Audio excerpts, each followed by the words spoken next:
When you looked at Maria and Joel from the outside, it seemed like they had a good life, a life that appeared flawless, a young family with big dreams, starting over in America.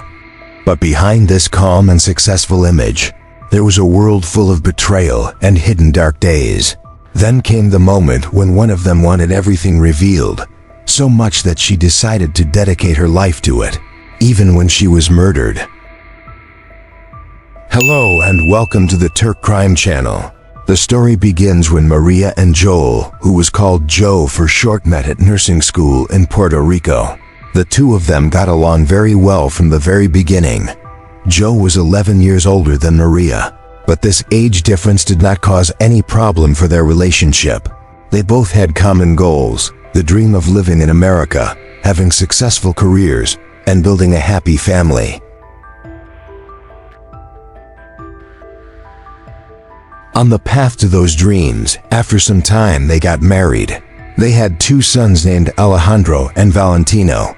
Then they moved to the United States, to the city of Laredo, Texas.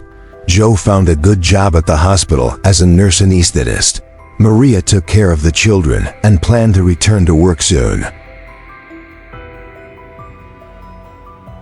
For Maria, life at that time was like a dream. She had the family she had always wanted, was living in America, and had a loving, caring husband beside her.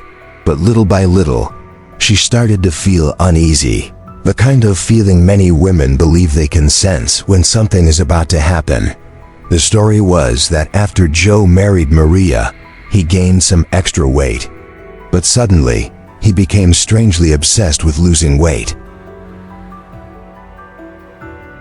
He was always at the gym and even used steroids to build his body faster. In 2018, when Maria was pregnant with their second son, Joe's behavior on social media also changed. Previously, he always posted romantic pictures of himself and Maria, or family photos, on Instagram. But gradually he began deleting all those pictures. Instead, he posted gym photos or pictures of his new sports car. At first, those around him thought these were signs of a midlife crisis, but Maria, who lived with Joe, felt more danger and sensed the story was bigger than that. One day, while tidying Joe's things, she found a plane ticket. Her suspicion turned into reality. Joe had cheated on her. After a little digging, Maria discovered that Joe was having a relationship with one of his co-workers, named Janet. Even worse, sometime later she learned that even when she was giving birth to Valentino, Joe had lied to her and had gone on a European trip with Janet. This truth destroyed Maria's world. She was so shocked and upset that she became depressed. Yet she decided to fight to save their 10-year marriage. In her diary, Maria wrote about her situation. "My heart says one thing, my mind says another. I am always in inner conflict. My future has turned to fog and I cannot see it. My past will not let me go, and my present is full of confusion. God, see me, feel my tears, understand my pain, return my laughter and bring me peace. Give me back happiness. I don't want to be sad anymore. I don't want to feel pain in my heart. I don't want my mind to be tortured." Even though her heart was broken, she gave Joe another chance, and it seemed Joe was also trying to fix things. They went on vacation together. Joe spent more time with the children and appeared regretful for what he had done. Maria also became a little hopeful again, as if she was feeling better, but she didn't know that Joe had not ended his relationship with Janet at all. A few months later, Maria happened to see Joe's car parked in front of an unfamiliar house. Once again, she realized everything had been a lie. With trembling steps, she walked toward the door of that house and knocked. She was certain who would open it. Joe, her husband, was inside Janet's house. And that is exactly what happened, apparently. The house's iPhone camera recorded Maria giving Joe an ultimatum. She told him, "It's either me or your girlfriend Janet." Joe, in response, did not hold back and said, "I choose Janet." Only God knows how much hearing that answer broke Maria. When Maria left, Joe was so angry that he went to his car and punched the windshield until it shattered. The next day, Maria texted Joe that it would be better if they went to a lawyer for divorce. Joe replied that they could handle it without a lawyer because lawyers are expensive. A few hours later, he sent an email to Maria in which he seemed regretful of his decision. In the email, he wrote, "I'm very sorry. My heart is broken. Let's find a way without having to fight." In short, Maria and Joe agreed to meet and talk calmly about their separation and divorce. Maria told Joe to come to their shared home the next day, September 21st, 2020, to discuss the matter. A few hours before the meeting, Maria texted her best friend, "Pray for me. We're going to talk tonight." On the night of September 22nd, 2020, an emergency call was made to Laredo police. On the other end of the line, a very distressed voice said his wife was unconscious. He thought Maria had taken a high dose of pills. With a trembling voice, Joe said, "Hello, I found my wife unconscious. She's not breathing anymore. I think she took some pills." A high dose when police and paramedics arrived at Maria and Joe's home. Joe, wearing his hospital uniform, was upstairs near the bedroom, kneeling beside Maria's unconscious body. The emergency team immediately went into action, trying to save Maria's life. Meanwhile, Joe explained to them what had happened. "We were together, then I went to take a shower. And when I came back, oh my God." He claimed Maria had probably taken a high dose of a drug called clonazepam, usually prescribed for epilepsy. But detectives were suspicious from the very beginning. If Maria had really taken pills, why wasn't the pill bottle next to her? To show the police, Joe went downstairs and brought the bottle. Even stranger, the pills were prescribed under Joe's name, not Maria's. On top of that, police noticed Joe seemed very drowsy, as if he himself had taken substances. Another suspicious thing, the bathroom where Joe claimed to have taken a shower was completely dry, as if it hadn't been used at all. When the police wanted to search the house further for clues about what had really happened, Joe objected. He said he wouldn't allow them to search because he wanted his privacy respected. This behavior seemed very unusual. Who cares about privacy when their loved one is dying? At 3:58 a.m., almost 2 hours after Joe's call, paramedics had to stop resuscitation efforts. Maria died in that very house. Her young sons, who had witnessed the attempts to save their mother, were now placed under police care and had to temporarily stay with one of Maria's friends. Instead of being with his children in this situation, Joe had to go with police for questioning. The police were not only shocked by the death of a healthy 31-year-old woman, but they also found Joe's behavior very suspicious. Less than an hour after Maria's death was declared, Joe was already at the police station. When alone in the interrogation room, he grew angry, kicking around and shouting. It was unclear if his reaction was due to his wife's sudden death or because he was being interrogated. But when the questioning finally began, Joe didn't help much. He couldn't say how many pills were in the bottle or how many Maria had supposedly taken. His explanations about the events of that night were vague and careless. Detectives discovered something important. Joe had been in a relationship with Janet for 2 years. That same morning, Janet was also brought in for questioning. When told Maria was dead, she was shocked and confused. Maria had never used pills or a legal drug, something Janet, Joe's mistress, could also confirm. When asked about her relationship with Joe, Janet admitted, "We've been together about 2 years." Investigators pressed further.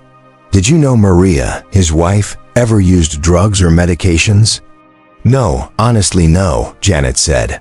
"I only knew she had some depression." Before continuing with the story, Please support us by liking and subscribing. Thank you so much. But even Janet's words didn't help detectives fully unlock the case. So the police had to wait for autopsy and toxicology reports to learn what really happened to Maria. After these events, Maria's funeral was held. Joe's behavior at the ceremony shocked many.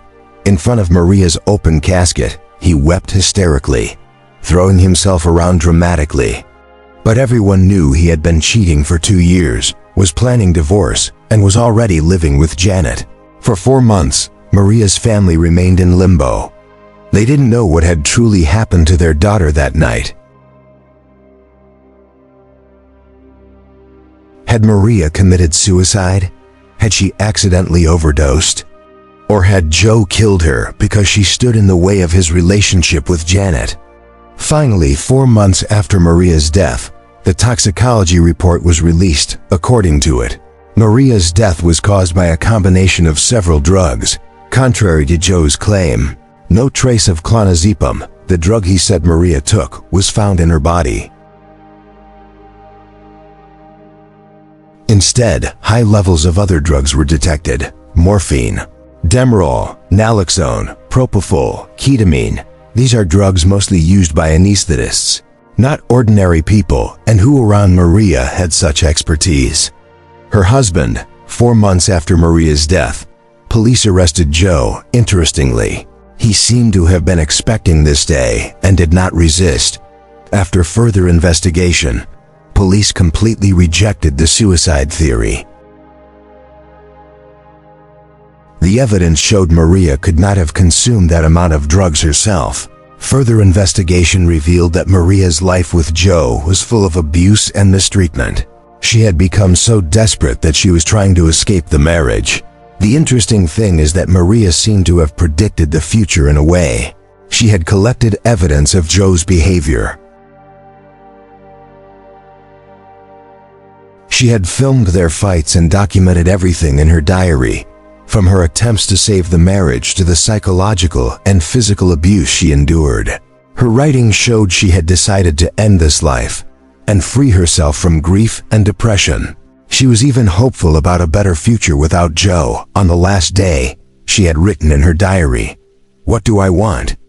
I want to continue. I don't want to stay. I want to be free." There was no sign she intended to commit suicide. Police believed Joe deliberately killed Maria on the night of their meeting. He probably first put morphine and ketamine in Maria's coffee to knock her unconscious. Then, once sure she was out, he injected propofol stolen from his workplace. When he was certain she was dead, he finally called emergency services, pretending she had overdosed. Maria's autopsy revealed an extremely high amount of propofol, enough for several surgeries. In addition, an injection mark was found on her arm. That same night, police had found several syringes in the house. When asked, Joe claimed the syringes were his because he used them to inject steroids for bodybuilding. But police suspected these syringes had been used to administer the fatal dose of propofol to Maria. Even though they didn't yet have solid proof that Joe had stolen the drugs from work, police were convinced this was deliberate murder. Now Joe had to answer in court later. Janet decided to cooperate with prosecutors. She agreed to testify against Joe in exchange for not being prosecuted herself. She even admitted that Joe had previously stolen drugs like ketamine and fentanyl from the hospital. She said he had told her that on the night of Maria's death, he injected her with something. Joe, when asked about the injection marks, said they were just sedatives because Maria was nervous. But Janet testified that Joe confessed he had tried to hide the syringes when police and paramedics arrived. This confirmed to police that Joe intended to kill Maria, since he had stolen drugs multiple times and used them deliberately this time. Joe was charged with murder and obstruction of justice. His trial took place in March 2023. But Joe's lawyers presented a completely different story. They argued Joe hadn't meant to kill Maria, he only wanted to save her. They claimed Maria had become severely depressed after learning of Joe's affair and had even become addicted to illegal substances. According to Joe's lawyer, her death was the result of an overdose, and Joe had only tried to help her. To prove this, the lawyer pointed to the naloxone found in Maria's body, a drug used to reverse the effects of narcotics. The lawyer said this showed Joe tried to save her, but the evidence told a different story. The autopsy found no trace of illegal drugs like fentanyl or heroin in Maria's system, nothing. That would explain the use of naloxone, and naloxone has no effect on propofol. The evidence showed Joe had likely created a deadly drug combination to knock Maria out, then finished her with propofol. The jury took less than an hour to reach their verdict. They found Joe guilty and sentenced him to life in prison.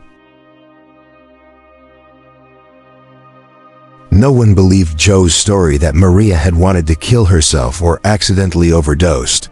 The evidence showed this was premeditated murder. Now Joe will spend the rest of his life in prison. While Maria's family still struggles with her loss, Maria was not addicted to illegal drugs, nor did she want to commit suicide. On the contrary, she had decided to move on and build a new life with her sons.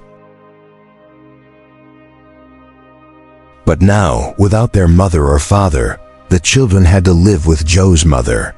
The fact that Maria's notes about their marriage and her problems were accepted as evidence in court was only thanks to her own efforts. She had recorded their arguments on video and written down her thoughts in her diary. Prosecutors said that without this evidence, the court's outcome could have been completely different. Joe might even have been acquitted. Maria was, in the end, the most important witness in her own case. Through her videos and diary, she exposed the lies of her killer in a way. With her death, she took revenge on Joe for his betrayal and her murder. Joe, likely out of fear of losing his financial and social status, reached the point of killing. Divorce seemed like too great a failure for him, so much so that he thought of murder. People like him are usually emotionally immature and cannot manage crises well. He should have known there was a high chance his crime would be exposed. Maria, even in her difficult situation, had begun documenting Joe's violent behavior. This was her way of regaining power, though it was dangerous because Joe realized she was no longer submissive and could survive without him.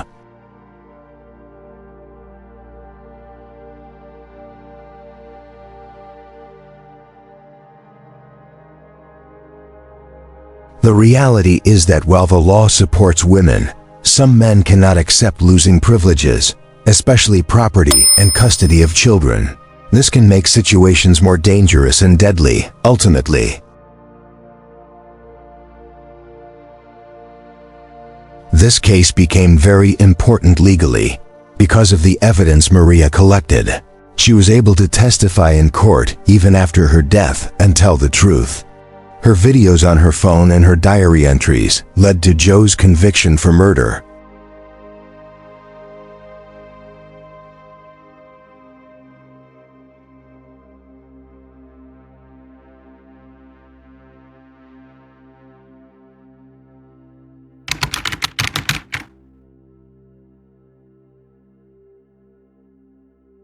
Welcome to The Deep Dive. We're the podcast that looks beneath the surface, right? Into those stories that seem perfect but hide, well, something much darker. Today we're digging into the story of Maria and Joel. People called him Joe. Right. A young family chasing the American dream, starting over. And our mission, looking at the sources we have, is really to peel back those layers, find out what really happened. Because this is a story about betrayal, about secrets, and ultimately about how one person's fight for the truth cost them everything. Exactly. And it's also a story about incredible foresight, how someone facing just unimaginable adversity could leave behind a voice that speaks so powerfully even after they're gone. So let's set the scene. Maria and Joe, they meet in nursing school back in Puerto Rico. Right. Bit of an age gap. Joe was 11 years older, but apparently that didn't matter. They clicked. Yeah, they had these shared dreams, moving to America, good careers, family, the whole package. They get married, have 2 sons, Alejandro and Valentino. Then they make the move, Laredo, Texas. Joe lands a solid job, nurse anesthetist. Good pay, stable. And Maria, she's a stay-at-home mom for those early years, happy, planning to go back to nursing later. She actually described it in her writings as like a dream. Yeah, for a while it really seemed like it was, but then things started to change. Subtly at first. How so? Well, Joe gained some weight after they married, which is normal, right? But then he got, obsessed with losing it. Obsessed. Totally. Hitting the gym constantly. Yeah. And not just working out, he started using steroids. And then around 2018, Maria's pregnant with Valentino, their second son. Okay. His social media changes. Okay. All the family pictures, the romantic ones with Maria, gone, deleted. Replaced with gym selfies, pictures of his new sports car. Oh boy. Classic signs, maybe. You could say midlife crisis. Sure, some people might just brush it off like that. But Maria lived with him. She felt it was different, more dangerous somehow. Exactly. That intuition. And it turned out she was right. She found a plane ticket, hidden. Yeah, that was it. The proof. That was the crack that opened everything up. It led her straight to discovering his affair with a coworker named Janet. No more suspicion, just cold, hard fact. Wow. And the betrayal, it cut so deep. Maria found out later he'd lied, gone on this trip to Europe with Janet. Okay. While Maria was literally in the hospital giving birth to their son, Valentino. You're kidding. I wish I were. Imagine hearing that. It destroyed her world. Understandably, sent her into this deep depression. Yeah, how could it not? She wrote about it in her diary. It's heartbreaking. She said, "My heart says one thing, my mind says another. I am always in inner conflict. My future has turned to fog and I cannot see it. My past will not let me go and my present is full of confusion." God, that captures it, doesn't it? The confusion, the pain. Absolutely. The sheer disorientation. But even after all that, her heart completely shattered, Maria decides. She decides to fight for the marriage. 10 years together. Incredible strength, really. She gives Joe another chance. And, for a little while, it actually looked like he was trying. He put on a good show. Right. They went on vacation. He spent more time with the kids, seemed really sorry. Maria started to feel maybe just a little bit hopeful. But it was all a facade, just manipulation. He hadn't ended it with Janet. Not at all. He was playing both sides, keeping Maria hopeful, maybe buying time, avoiding the confrontation. It was pure deception. Unbelievable. So how did she find out this time? It was just chance, I guess. A few months later, she sees Joe's car parked outside a house she doesn't recognize. Oh no, that feeling in her stomach must have been awful. Terrible. But her intuition screamed at her again. She went to the door and, found Joe inside with Janet. The final straw. And get this, the confrontation, it was actually recorded. On the house's iPhone camera, you can hear Maria giving him the ultimatum. It's either me or your girlfriend, Janet. And his response? Chillingly simple. I choose Janet. Just like that. Just like that. Heartbreak doesn't even cover it. And then, as Maria leaves, Joe completely loses it, goes out to his car, punches the windshield, smashes it. Wow. That controlled image just shattered. Literally. Exactly. Shows the violence simmering underneath. So, okay, it's clearly over. What happens next? The next day, Maria texts him. Sensible. Suggests they get lawyers, start the divorce process. And Joe? Initially, he balks. Lawyers are too expensive, he says. Stalling again, maybe? Sounds like it. But then, hours later, he sends this email. Sounds regretful. "I'm very sorry, my heart is broken. Let's find a way without having to fight." Playing the victim card again. Seems like it. They agree to meet, talk calmly, September 21st, 2020, at their house. About the separation, the divorce. Okay, a calm discussion. But how was Maria feeling? That's the haunting part. Just hours before that meeting, she texts her best friend. Yeah. What does she say? "Pray for me. We're going to talk tonight." Oh, wow. Pray for me. Did she? Did she feel like she was in danger? It really makes you wonder, doesn't it? Despite agreeing to talk calmly, there was this deep unease. A premonition, perhaps. And then, the very next night, September 22nd, the emergency call. Right. It's Joe on the line. Voice shaking, distressed. Tells the 911 operator his wife is unconscious, not breathing. And he gives a reason. He says he thinks she took pills. a high dose of pills. And he specifically mentions clonazepam. Clonazepam, okay. So police, paramedics, they rush to the house. They find Joe still in his hospital scrubs. That's work uniform. Yeah, kneeling beside Maria's body upstairs near the bedroom. She's unconscious. He tells them, "We were together. Then I went to take a shower. When I came back, oh my God." So they start trying to resuscitate her. Immediately, frantic efforts. But the detectives, they're suspicious right away. Why? What seemed off? Well, if she took pills, like he said, where's the bottle? It wasn't near her. Good point. Joe has to go downstairs to get it. And then, the really weird part, the prescription, it's in his name, not Maria's. His name. Okay, that's a huge red flag. Huge. And other things weren't adding up. Police noticed Joe seemed really drowsy himself, like he might have taken something. And the bathroom, the one he claimed he just showered in. Bone dry. Not a drop of water. So he lied about the shower. Looks like it. Right. And then, when police wanted to search the house more thoroughly, he objected, said it was his privacy. Privacy. When your wife is dying, who does that? Exactly. It was just alarming, not normal grieving behavior at all. And Maria. Did they manage to save her? Tragically, no. Almost 2 hours after Joe's call, around 3:58 a.m., she was pronounced dead. Oh, that's devastating. And the children. The boys saw the resuscitation attempts. Can you imagine? Police took them into their care. And Joe. Was he with his sons? No, he was taken straight to the station for questioning. And his behavior there, also weird. Kicking things, shouting in the interrogation room when left alone. Anger, but misplaced. What did he tell the police about that night? His story was vague. Couldn't say how many pills Maria supposedly took, just didn't hold up. And investigators quickly found out about the 2-year affair with Janet. Did they talk to Janet? Yes, that same morning. She was apparently shocked by Maria's death. And crucially, she told police Maria never used pills, never used illegal drugs, only suffered from depression after finding out about the affair. Which completely contradicts Joe's story. Completely. So, for Maria's family, this must have been agony. 4 months waiting for answers. Absolute limbo. Was it suicide, an accident, or did Joe kill her? Because she was in the way of his new life, right? And his behavior at the funeral didn't help, I imagine. Not at all. People said he was weeping hysterically, really dramatically in front of the open casket. It just felt performative. Especially knowing about Janet, the divorce plans, it seemed suspicious to a lot of people. Then finally, the toxicology report comes back. 4 months later. And it changes everything. Remember Joe claimed clonazepam? Yeah? Zero trace of it in her system. None. So what was found? A cocktail. A really specific, potent mix of anesthetic and sedative drugs. Morphine, Demerol, naloxone, that's the overdose reversal drug, propofol, the powerful anesthetic, and ketamine. Whoa. That's not stuff you just have lying around. Exactly. These are drugs mostly used by anesthetists, the report noted. And Joe was... A nurse anesthetist. The connection was immediate. Chilling. And undeniable. Police arrested him 4 months after Maria died. He apparently wasn't surprised, didn't resist at all. So the police are thinking murder now, obviously, not suicide. Absolutely. They completely threw out the suicide theory. There was no way Maria could have taken that combination of drugs herself.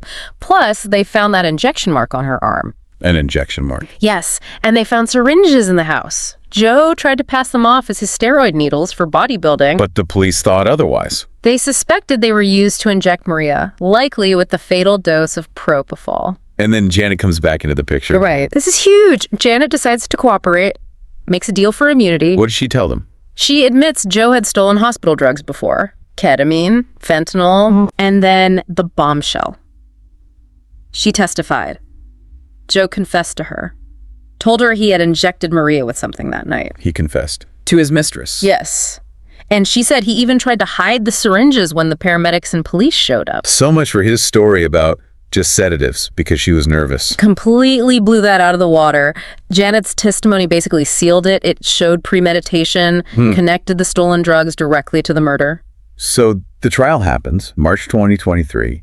Joe's charged with murder, obstruction of justice. What's the defense strategy? His lawyers try a different angle. They argue he didn't mean to kill her. Oh. They claim he was just trying to save her from severe depression and, get this, an addiction to illegal substances. But Janet said she didn't use illegal drugs. Exactly. But the defense points to the naloxone found in her system. See, he tried to reverse an overdose. He was trying to be a hero. But does the evidence support that? Not even slightly. The autopsy, no fentanyl, no heroin, nothing illegal that naloxone would even work on. So then naloxone was irrelevant. Worse than irrelevant, naloxone has zero effect on propofol. And propofol was the drug found in massive lethal amounts. So the prosecution's theory holds. It seemed clear. Joe likely used a drug combo to knock her out first, then delivered the fatal dose of propofol. And the jury? They saw right through it, deliberated for less than an hour. Less than an hour. Yep. Guilty. Sentenced to life in prison. Wow. But here's the part that just gives me chills. Maria herself. Ah, yes, Maria's foresight. It's incredible. She didn't just endure this, she documented it meticulously. Everything. She filmed their arguments, kept this detailed diary, not just about her feelings, but about the abuse, psychological, physical, her attempts to save the marriage, his behavior. It wasn't just a diary, it was evidence gathering. Absolutely. And her writings make it crystal clear. She had decided to end her life with Joe, not end her own life. There's a difference, a huge difference. Massive. Her last entry, it's so powerful. What do I want? I want to continue. I don't want to stay. I want to be free. I want to be free. No hint of suicide there. None whatsoever. It showed a woman planning her escape, fighting for her future. So how important was all this documentation she gathered? Her videos, her diary. Crucial. Utterly crucial. The prosecutors said it themselves. Without Maria's own evidence, the outcome could have been totally different. Joe might have walked free. Think about that. Her own words, her own recordings convicted her killer from beyond the grave. She literally became the most important witness in her own murder trial. Her records exposed all his lies, his manipulation. It's like she got the last word. Justice served because of her careful documentation. And Joe's motive. Why go to such extreme lengths? Fear, probably. Fear of losing everything. His status, the money, the house, custody of the kids. Divorce represented failure, maybe humiliation that his ego couldn't handle. Murder seemed like the easier way out for him. Easier than facing the truth. But Maria made sure the truth came out. She did. Her foresight built a case he couldn't escape. It's just such a powerful story. Betrayal, ego, control, but also this incredible strength and foresight from Maria. Her documenting everything, it was her way of taking back control, wasn't it? Regaining agency in a situation where she felt powerless. Even though it might have actually put her in more danger. Possibly. Because maybe Joe realized she wasn't just going to roll over, that she could leave, that she was building a case. But those records, her diary, the videos, they weren't just personal. They became the key evidence. They gave her a voice when she couldn't speak anymore. So it leaves us with a thought, doesn't it, for you listening? In this digital age we live in, think about the power of personal documentation. Diaries, phone recordings, texts, social media. How does that empower people to fight for justice, to tell their story, even if they're silenced? What truths are out there, maybe hidden in plain sight, in the meticulous records of people just trying to find freedom, trying to get resolution? It makes you think about the power we all hold just by writing things down, recording our reality.